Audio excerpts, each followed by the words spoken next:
Un saludo. Soy Javier Álvarez, profesor de la Universidad de Sevilla, y en primer lugar quiero agradecer a los organizadores del primer Congreso Internacional de Ciencias Políticas, Administración Pública y Relaciones Internacionales titulado Un Mundo en Transición, la gran oportunidad que me brindan para presentarles mi ponencia que he titulado El cuestionamiento contemporáneo del paradigma estatal.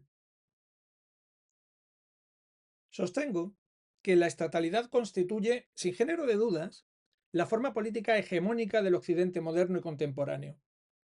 El Estado es la forma política más exitosa de la historia y abordar su origen, cualidades y formas constituye el asunto principal de los grandes teóricos del derecho, de la historia y de la filosofía política. Por eso he querido contextualizar la cuestión remitiéndome a autores como Jelinek, que ofrece un enfoque predominantemente jurídico, donde el Estado es una entidad jurídica con derechos y obligaciones en la que confluyen territorio, población y poder público soberano, influyendo en la idea del monopolio del poder dentro de un territorio. También quiero traer a colación autores de la importancia de Quentin Skinner, que como historiador ofrece una perspectiva diferente aunque complementaria a la de Jelinek, basada en el contextualismo que le permite trazar el desarrollo del concepto de soberanía y el papel del Estado moderno desde el Renacimiento hasta nuestros días. No quiero dejar de referir a autores españoles de la categoría de Manuel García Pelayo o Fernando Prieto. Sus obras me parecen de obligada referencia para los estudiosos de las ciencias políticas, en tanto son explícitamente esclarecedoras. De otra parte, permítaseme la licencia de remitir al lector a mi libro La religión de la sociedad secular, donde, entre otros asuntos, abordo en claves de filosofía política y filosofía de la historia la aparición de la estatalidad, haciendo síntesis de todos los autores ya mencionados y muchos otros pertinentemente referidos en las citaciones y en la bibliografía. Creo que puede resultar de interés y también de utilidad. Quiero igualmente abundar en la importancia del asunto que nos ocupa, remitiéndome a otro estudio general que aterriza la problemática contemporánea apenas nos adentramos en la introducción de la obra. Se trata del libro de Pierre Dardot y Christian Laval titulado Dominar, estudio sobre la soberanía del Estado en Occidente, un volumen importante tanto por su extensión como por su contenido, que vio la luz en 2020 y fue publicado en España en 2021 por la editorial Gedisa. En él afirman que el mundo está constituido de estados y que el Estado es el que moldea a las personas. Por lo tanto, esto implica que nuestra realidad y nuestra existencia es eminentemente estatal o estatal nacional, lo que conforma nuestras formas materiales de existencia, pero también nuestro imaginario personal y colectivo, al extremo de que ellos afirman que en lo que va del siglo XXI vivimos en un mundo plenamente estatalizado, dado que la estructura mundial está constituida por estados, lo que nos lleva a considerar que la comunidad internacional sería prácticamente ilusoria. Frente a esta postura formalmente impecable, se encuentra aquella otra que considera que la estatalidad ha decaído, está en crisis y carece de significación, toda vez que el elemento constitutivo se ha detraído gradualmente. Es decir, hay una crisis de la estatalidad por causa de la detracción de la soberanía. La cuestión de base que plantean es si la forma de organización política heredada del pasado, esto es la estatalidad, es capaz o no de afrontar los retos del futuro de la humanidad. Exponen una sucesión de ejemplos de carácter global que entienden que escapan de las posibilidades de acción del Estado, por lo que lleva a un cuestionamiento del principio de soberanía del Estado, cuyo declive entienden, eso sí, de manera virtual. La soberanía es la fuente y la base de todo el derecho estatal. Por ello genera una gran confusión ideológica. pero además se presenta como un bello derecho de las naciones a disponer de sí mismas, legitimando comportamientos políticos a veces inadecuados cuando no nocivos para la Tierra y para la humanidad. Sostienen que este es el sistema mundial de dominación y por tanto al mismo tiempo político, económico, jurídico y cultural. Seguidamente me gustaría ofrecer una cierta información acerca del tratamiento que actualmente le están dando al Estado tres autores de relevancia en distintos ámbitos geográficos y también académicos. El primero de ellos, el español Dalmacio Negro Pavón, que ha dedicado gran parte de sus investigaciones al estudio del fenómeno de la estatalidad. El segundo, el teólogo norteamericano y católico William T. Cavanaugh, más o menos alineado con la denominada radical ortodoxia. El tercero, el constitucionalista y filósofo del derecho de nacionalidad italiana Luigi Ferrajoli. Cada uno de ellos nos ofrece una visión distinta acerca del problema y también distintas propuestas que intentaremos concluir al final de este trabajo. Dalmacio Negro Pavón ha tratado de manera muy específica el problema de la estatalidad, sus orígenes, formas y evolución, así como las consecuencias jurídico-antropológicas que han derivado de la adopción de esta forma política concreta, la estatalidad moderna. Él se afana en distinguir entre lo político como esencia y la política como su forma de actuar, y además entiende lo político al modo aristotélico como algo inherente al ser humano. La política procede de lo sagrado y tiene por misión velar por el orden social, respondiendo de esa manera a la necesidad humana de seguridad que procede de la doble vertiente que constituye toda sociedad. De un lado, la sociabilidad natural y del otro, el conflicto derivado de la pluralidad de individuos. Ello implica que la libertad en los espacios de convivencia está garantizada de tal forma que la seguridad que otorga la política y la libertad del ser humano no son en modo alguno incompatibles. Ahora bien, el Estado ha operado algo inaudito, sin precedentes en la historia. Ha operado un monopolio de lo público a través del mantra de la soberanía. Conviene aclarar que lo político no siempre se ha desarrollado bajo la forma del Estado. El Estado es un instrumento artificial al servicio del poder que se sustenta sobre una cadena de mitos justificativos. La nueva etapa de la praxis política, esto es, el artificialismo, constituye una nueva tradición política caracterizada por haber superado tanto el pensamiento meramente descriptivo como el prescriptivo, para abordar la producción, que no creación, de un ente artificial, científico, neutral, producido por el hombre y capaz de controlar y eliminar las fuerzas ciegas del estado de naturaleza caída. La novedad hobbesiana reside en una metodología pretendidamente científica, consistente en una nueva concepción del orden como el resultado de la reducción de las ideas a un sistema en el orden social y una estructura obra de la voluntad humana. Con el Estado se da la concepción constructivista de lo político, que deriva además en un constructivismo jurídico, moral, social y antropológico. Hobbes, aun sin poner en duda la naturaleza humana, creó las condiciones psicológicas para que se dudase de su unidad y fijeza naturales. Dalmacio Negro considera que la doctrina de Hobbes es, en definitiva, una teoría mundana de la salvación, que da forma secular a concepciones escatológicas tradicionales, renovando de esa manera la tradición antigua de la teología civil. El Estado, que es un artificio que sustrae todo poder para erigirse en un Dios mortal, se sustenta sobre el concepto de soberanía desarrollado por Jean Baudin, una noción que siempre es ejecutiva y que con la estatalidad se redimensiona al convertirse también en soberanía jurídica y en gran medida moral. En cuanto al derecho, que tenía su origen y pertenencia al pueblo, pasa a ser el derecho del Estado.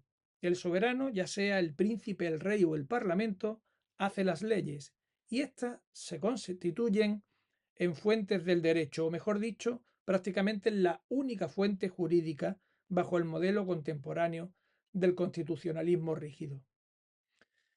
Con el Estado aparece el denominado derecho público, y en relación al mismo, el continuado crecimiento de la esfera pública en contraposición a los límites decrecientes de la esfera privada. La aceptación del Estado como principio rector de la vida desde la concepción hasta la muerte opera la denominada politización de la vida humana, cuya mayor expresión consiste en someter dominios cuya naturaleza y finalidad no son políticos a la dirección de lo político. Acontece así la politización del hombre en la vida humana en su totalidad. En este contexto podemos entender como secularización el proceso por el cual las categorías políticas que originalmente estaban vinculadas a la religión experimentaron una separación del hecho religioso, generando valores antropológicos, éticos y políticos intramundanos. Ahora bien, el Estado moderno no carece de límites. El monstruo bíblico jovesiano parece entrar en crisis a partir del siglo XX, justo cuando sus manifestaciones históricas han devenido más feroces, esto es, en la época de los totalitarismos. Si el éxito de la estatalidad es constatable al considerar que la mayoría de los países de nuestro entorno han adoptado históricamente esa forma de estructura política y además aún hoy perduran en ella, parece difícil entender, sin embargo, que la estatalidad pueda entrar en crisis. Dalmacio Negro, siguiendo a Schmidt, ha entendido que el Estado es un instrumento necesario para contener la decadencia de la civilización europea. No obstante, a pesar de su poder y de su innegable éxito técnico en el campo de la ciencia política, se vería amenazado por varias razones, siendo una de ellas el ahogamiento por hiperproductividad. Esto es, un agotamiento. En este sentido, la cuestión de la soberanía deviene otra vez compleja y polémica para la ciencia política contemporánea, pues mientras para algunos estudiosos resulta obsoleta, también hay grupos políticos que recurren a ella como un mantra, y ciertas corrientes globalistas la consideran un obstáculo y una amenaza. Bajo la cuestión de la crisis de la estatalidad, a pesar de la constatación de su omnipresencia en nuestro entorno político inmediato, cabe el temor también sobre la crisis del orden político y con ello social, o cabe la esperanza de una nueva era para la humanidad. En este sentido son interesantísimas las páginas de filosofía de la historia que dedica Dalmacio Negro cuando glosa lo que podría entenderse como un nuevo tiempo eje que tendría como punto de partida los atentados de Estados Unidos de 2001, pues ciertamente incidieron en la comprensión de las garantías políticas que el proyecto de futuro habría de asumir el Estado. Estas pueden enumerarse brevemente en torno a tres grandes ambiciones. La primera de ellas, presente en la Declaración de los Derechos del Hombre y del Ciudadano de 1789, radica en la intencionalidad de procurar la felicidad de la ciudadanía. El Estado jovesiano, proyecto de salvación política contra la barbarie en la que se desenvuelve el estado de naturaleza, tiene para los revolucionarios franceses un objetivo más inmediato: procurar la felicidad. La complejidad de las sociedades avanzadas, donde la técnica y el enriquecimiento general se han hecho posibles, exigen la democratización de los bienes básicos que han de ser subsidiariamente garantizados por el Estado. Sobreviene de esa manera el Estado social en Europa, a través de la implantación de un sistema que garantice seguridades sociales. El Estado social ha sido ampliamente debatido en las últimas décadas del siglo XX y además también en las primeras del XXI, en relación a su sostenibilidad económica, así como por el cese de la amenaza comunista tras la caída del muro de Berlín. Esta es una tesis sostenida fundamentalmente por Hobsbawm. Pero la tendencia más reciente del proyecto estatal reside en asumir la seguridad total, ante la amenaza de un mundo con desequilibrios económicos generados por los mercados, que trascienden las posibilidades de control sobre las fluctuaciones económicas, el terrorismo internacional y las crisis energéticas y ambientales, el Estado, aparato total, asume la seguridad total de aquellos que se encuentran bajo su protección. De esta manera se empezó a crear en el mismo ámbito de la soberanía una cantidad siempre en aumento de poderes burocráticos directos, al tiempo que penetraban en él poderes sociales indirectos, debido a las crisis de la razón objetiva que reclamaban muchos de ellos la conversión de los deseos en derechos amparándose en ideologías de los derechos humanos que desprecian los deberes. Llegado a cierto punto, el orden estatal acabó siendo el orden total de la sociedad en trance de fundirse con ella. Ahora bien, la globalización pone en riesgo la continuidad del Estado, y aquí deberíamos distinguir dos dimensiones distintas. Una globalización entendida desde la vivencia de los grandes bloques políticos y culturales que se estructuraron en el mundo desde la Segunda Guerra Mundial, con sus áreas de influjo, o el proyecto contemporáneo de dotar de un gobierno mundial a una ciudadanía del mundo.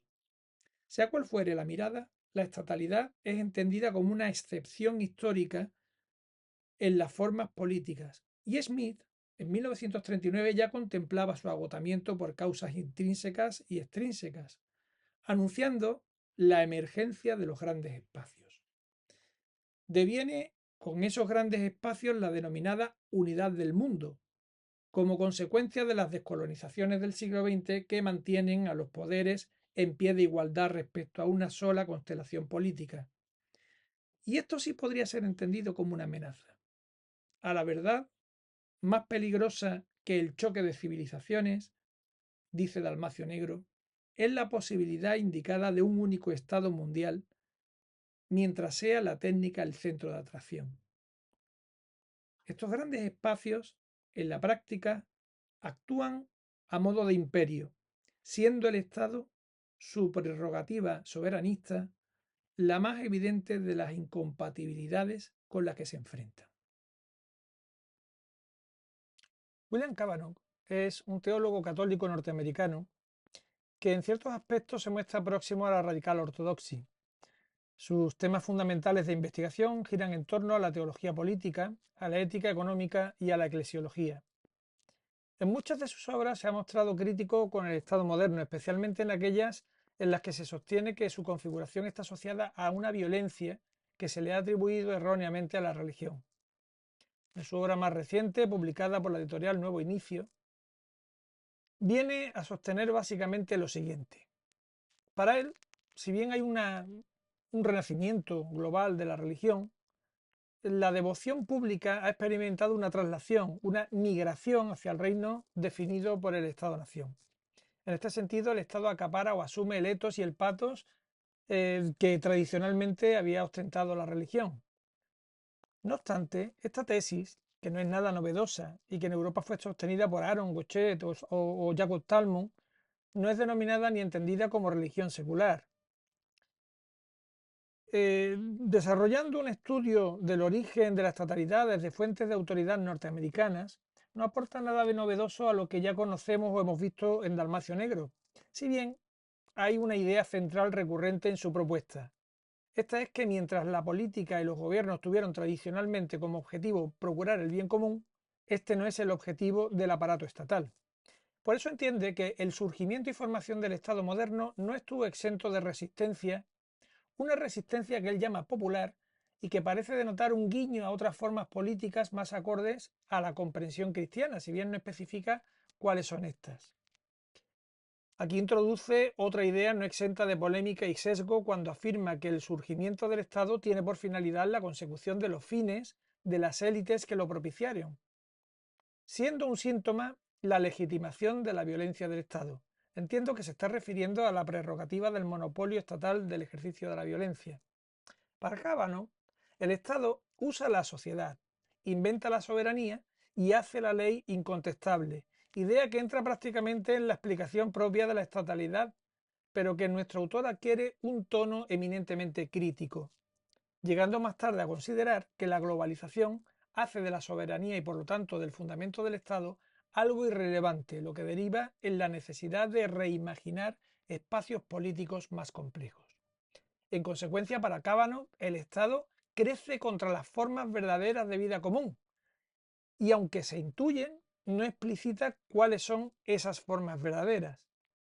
En este punto, el teólogo demanda de la Iglesia la tarea de desmitificar el Estado-nación y promover economías y autoridades alternativas, sin tener en consideración que la Iglesia a la que él alude también tiene la forma política de un Estado para legitimar las relaciones con el resto de las naciones. Luigi Ferrajoli es un jurista, filósofo del derecho y constitucionalista italiano en plena productividad intelectual, que se ha caracterizado fundamentalmente por el desarrollo de una teoría garantista del derecho que le permite desarrollar un método científico que ofrece verdadera eficacia al Estado de Derecho. De esta manera, derecho y democracia se convierten en el vértice de sus investigaciones, y en este sentido los derechos fundamentales se hacen el objeto preeminente de estudio por parte de Ferrajoli, entendiéndolos como aquellos derechos subjetivos que las normas de un determinado ordenamiento atribuyen universalmente a todos, en tanto que personas, ciudadanos y o personas capaces de obrar. Estos derechos fundamentales gozan de tres características fundamentales: un sentido lógico no deliberativo, un estatuto de normas generales y abstractas, y son además indisponibles e inalienables. Ferrajoli propone 4 tesis en materia de derechos fundamentales que resultan todas ellas cruciales para establecer una teoría de la democracia constitucional. En resumen, básicamente estas 4 tesis son las siguientes.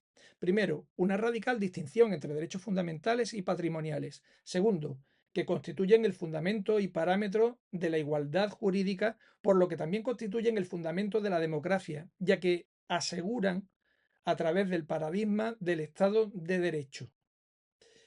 Tercero, considerar la naturaleza supranacional de gran parte de los derechos fundamentales, hecho muy importante para lo que vamos a derivar finalmente esta ponencia. Y cuarto, que tienen que ver con las relaciones de los derechos y sus garantías. En esta configuración, el paradigma constitucional es fundamental. En este sentido, dado que el marco posibilitador de los derechos fundamentales en última instancia es el Estado constitucional, Ferrajoli no pone objeción inicial. Pero esto cambia en el mismo momento en el que plantea una propuesta de constitución de la Tierra. Sin profundizar aquí en pormenores, se trata básicamente de una ampliación del paradigma constitucional rígido que permite el anclaje de unos derechos fundamentales fundando lo que él denomina una esfera pública supranacional, dando por sentado que estamos ya en una situación fáctica en la que la humanidad es ya una sociedad civil planetaria. Ahora lo que sobreviene es la conflictividad política que se produce, en muy resumidas cuentas, ante la emergencia de los nuevos poderes globales del mercado y la actual organización mundial establecida en estados nacionales soberanos. Entre tanto, los problemas de la humanidad, que ya son globales, no pueden abordarse sin superar esa estructura vigente. Por ello, propone una constitución universal basada en el constitucionalismo rígido, que en primera instancia tendría una forma federal, distinguiendo entre funciones institucionales de gobierno, que son decidibles, y funciones institucionales de garantía, que no son decidibles. No obstante, el gran obstáculo que se presenta para este proyecto radica en que mientras los estados nacionales se sigan sustentando en el principio de soberanía nacional, no existe aún una jurisdicción supranacional que pueda abordar un proyecto global que detrae soberanía a los estados. Y por ello, la tradición estatalista moderna deviene para Ferrajoli en problemática. En conclusión, si bien podemos constatar que la configuración geopolítica del mundo se realiza fundamentalmente a través de estados soberanos, se han presentado 3 perspectivas críticas de diversos ámbitos académicos que cuestionan la estatalidad contemporánea. ¿Será capaz el Estado de afrontar los retos del futuro? Gracias por haber visto mi vídeo. Recibe un cordial saludo.